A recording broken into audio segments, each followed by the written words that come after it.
केंद्रात अजित पवार गटाला मंत्रिपद मिळेल अशी चर्चा रंगली होती, मात्र अजित पवार गटाला मंत्रिपद मिळालं नाही. कसं पाहता येईल?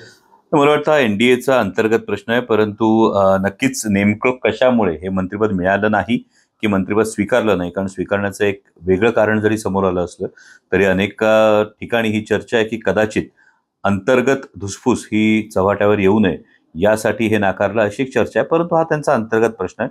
त्याही पलीकडे जाऊन एक नक्की ही गोष्ट, ही बाब त्या सर्व नेत्यांच्या ध्यानात आली असेल की आदरणीय पवार साहेबांचा हात डोक्यावर असताना दिल्लीतलं वजन आणि तो हात निघाल्यानंतरचं परिस्थिती ही नक्कीच त्यांना कळून चुकली असेल.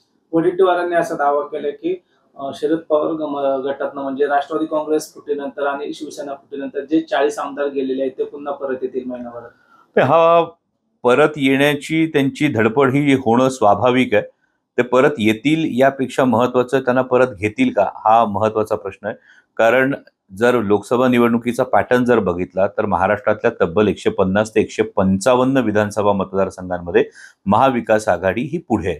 आणि अशा परिस्थितीमध्ये आता महाराष्ट्रातल्या महायुती सरकारविषयी केंद्र सरकारच्या तुलनेत कितीतरी जास्त नाराजी आहे आणि अशा परिस्थितीमध्ये आमदारांची ही पळापळ होणं हे स्वाभाविक आहे.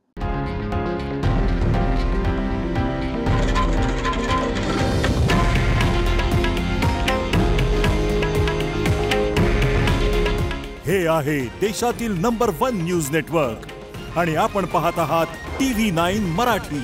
काळजी तुमची, हित महाराष्ट्राचं.